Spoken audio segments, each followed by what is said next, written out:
हम स्टार्ट कर रहे हैं BSc third year physics paper number 2 unit number 2 का क्वेश्चन नंबर 25।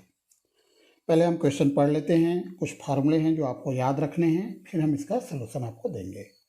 यदि किसी धातु जिसका कार्यफलन दिया है 1.2 इलेक्ट्रॉन वोल्ट की 1 सेंटीमीटर लंबाई में उपस्थित इलेक्ट्रॉनों की संख्या 4 × 10⁻⁷ है, तो उस धातु की फर्मी ऊर्जा, फर्मी ताप तथा विभव कूप की गहराई की गणना कीजिए। तो आपको फर्मी ऊर्जा निकालना है, फर्मी ताप निकालना है और विभव कूप की गहराई निकालना है। फर्मी ऊर्जा के लिए फार्मूला आप याद रखिए। फर्मी ऊर्जा का फार्मूला होता है n² h² / 32 ml²। यहाँ पर जो n है, कैपिटल N, यह है इलेक्ट्रॉनों की संख्या। इस क्वेश्चन में इलेक्ट्रॉनों की संख्या दिया गया है 4 × 10⁻⁷। n की वैल्यू तो हमें क्वेश्चन से मिल गया। h जो है प्लांक नियतांक है। अब प्लांक नियतांक होता है 6.6 × 10⁻34। h की वैल्यू हमें पता है। m, स्मॉल m, यह इलेक्ट्रॉन का द्रव्यमान है और इलेक्ट्रॉन का द्रव्यमान होता है 9.1 × 10⁻31 किलोग्राम। तो स्मॉल m की वैल्यू भी पता है। और कैपिटल L है धातु की लंबाई। यहाँ पर धातु की लंबाई दिया गया है 1 सेंटीमीटर। तो आपको कैपिटल N का वैल्यू पता है, H का वैल्यू पता है, स्मॉल m, कैपिटल L सभी के वैल्यू आपको पता है, तो आप फर्मी ऊर्जा की वैल्यू निकाल सकते हो। वैसे फर्मी ताप निकालने के लिए आपको फर्मी ऊर्जा EF अपान K वोल्टेज में नियतांक है, दोनों को डिवाइड करना पड़ेगा। मतलब ये फार्मूला EF अपान K, ठीक है, ये आपका फर्मी ऊर्जा है, ये आप निकाल चुके रहोगे। अपान K आपका वोल्टेज में नियतांक है, तो इसका वैल्यू होता है K का वैल्यू होता है 1.38 × 10⁻⁻23। तो इन दोनों को डिवाइड करोगे तो आपको फर्मी ताप मिल जाएगा। और वैसे ही विभव कूप की गहराई के लिए फार्मूला होता है फर्मी ऊर्जा प्लस कार्यफलन। तो फर्मी ऊर्जा की वैल्यू आप निकाल चुके रहोगे।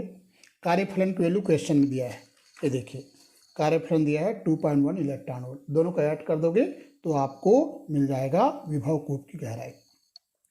चलिए हम स्टार्ट करते हैं। सबसे पहले हम फर्मी ऊर्जा निकालेंगे इस फार्मूला से, ठीक है।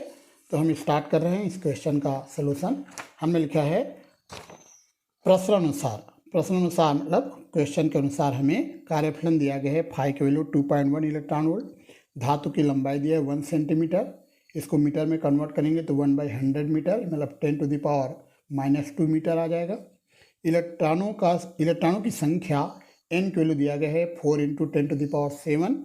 और इलेक्ट्रॉन का जो द्रव्यमान होता है 9.1 × 10⁻31 किलोग्राम, ये भी हम जानते हैं। तो ये हमें क्वेश्चन में दिया गया है। अब हम फर्मी ऊर्जा निकालते हैं कैपिटल E का वैल्यू। तो कैपिटल EF जिसको हम फर्मी ऊर्जा कहते हैं, फर्मी ऊर्जा का फार्मूला ये आप याद रखिए n² h² / 32 ml²। n के वैल्यू हमने रखा, h के वैल्यू प्लांक नियतांक है h, इसका वैल्यू हमने रखा है, m के वैल्यू भी हमने रख दिया है यहाँ, और l का वैल्यू हमने रख दिया है। अब इसको सॉल्व करेंगे, जैसे हमने सॉल्व किया सिंप्लीफाई करेंगे तो हमारा आंसर आ रहा है फर्मी ऊर्जा का वैल्यू 2.3934 × 10⁻19 है ना, इतना जूल आ रहा है, ठीक है, 19 जूल ये हमारा आंसर आ रहा है। इसी को हम राउंड अप करेंगे तो 2.4 × 10⁻19 जूल ऐसे राउंड अप करके भी लिख सकते हैं, ठीक है। तो ये तो जूल में हुआ। अगर इलेक्ट्रॉन वोल्ट में कन्वर्ट करना है तो इसे हमें डिवाइड करना पड़ेगा 1.6 × 10⁻19 से, तो इलेक्ट्रॉन वोल्ट में कन्वर्ट हो जाएगा। तो हमारा फर्मी हो जा रहा है 1.5 इलेक्ट्रॉन वोल्ट लगभग, ठीक है। अब हम फर्मी ताप निकालना सिखाते हैं। फर्मी ताप का ये फार्मूला है, आप लोगों को बता चुके हैं फार्मूला फर्मी ताप का। यहाँ पर EF का वैल्यू हमने अभी निकाला था, रख दिया। फर्मी ऊर्जा हम निकाल चुके हैं। K का वैल्यू भी हमने आपको बताया था 1.38 × 10⁻23 होता है। इसको सॉल्व करेंगे तो हमें फर्मी ताप की वैल्यू मिल रहा है 1.8698 × 10⁴ केल्विन। यहाँ पे K का मतलब केल्विन है ना। अगर K नहीं लिखना चाहते तो आप लिख दीजिए केल्विन, ठीक है। चलिए अब विभव कूप की गहराई का फार्मूला होता है फर्मी ऊर्जा प्लस कार्यफलन। फर्मी ऊर्जा 1.5 इलेक्ट्रॉन वोल्ट था। कार्यफलन 2.1 इलेक्ट्रॉन वोल्ट क्वेश्चन में दिया गया है। दोनों को ऐड करेंगे तो 3.6 इलेक्ट्रॉन वोल्ट ये विभव कूप की गहराई मिल जाएगी। एक और क्वेश्चन करते हैं। ट्रांसफार्मर के कोड लोहे की क्रोड में प्रति घंटा शैथिल्य हानि की गणना कीजिए। इसमें लिखा है ट्रांसफार्मर के लोहे के क्रोड में प्रति घंटा शैथिल्य हानि की गणना कीजिए यदि BH लूप का क्षेत्रफल 250 जूल प्रति मीटर क्यूब है तथा प्रत्यावर्ती धारा की आवृत्ति 50 हर्ट्ज है। लोहे का घनत्व 7.5 × 10³ किलोग्राम प्रति मीटर क्यूब है तथा क्रोड का द्रव्यमान 10 किलोग्राम है। कुछ बातें आप लोगों को यहाँ दिया गया है। सबसे पहले शैथिल्य हानि निकालने का क्या फार्मूला होता है हम जान लेते हैं। तो याद रखना, ट्रांसफार्मर के क्रोड में शैथिल्य हानि का जो फार्मूला होता है वो होता है BH लूप का क्षेत्रफल इंटू क्रोड का आयतन इंटू प्रत्यावर्ती चक्रों की संख्या। इन तीनों को मल्टीप्लाई करेंगे तो हमें शैथिल्य हानि मिल जाएगा। तो BH लूप का क्षेत्रफल हमें क्वेश्चन से मिल जाएगा। क्रोड का आयतन निकालने के लिए देखो आपको क्रोड का द्रव्यमान दिया गया है और क्रोड का घनत्व दिया गया है, लोहे का घनत्व आपको दिया गया है। तो द्रव्यमान बटे घनत्व, द्रव्यमान अपान घनत्व करोगे तो आपको आयतन मिल जाएगा। तो आयतन क्या होगा? द्रव्यमान अपान घनत्व। द्रव्यमान आपको दिया गया है 10 किलोग्राम, घनत्व भी आपको दिया गया है, तो क्रोड का आयतन निकल जाएगा। प्रत्यावर्ती चक्रों की संख्या, देखो आवृत्ति आपको दिया गया है ना, लेकिन हमें प्रति घंटा निकालना है, प्रति घंटा। तो हम क्या करेंगे इसमें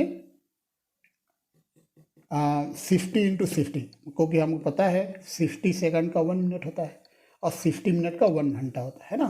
तो इसमें हम मल्टीप्लाई कर देंगे 60 का इंटू 60, 2 बार 60 का मल्टीप्लाई करेंगे तो हमें प्रत्यावर्ती चक्रों की संख्या प्रति घंटा पता चल जाएगा। ठीक है, तो चलिए हम स्टार्ट करते हैं इसका सलूशन।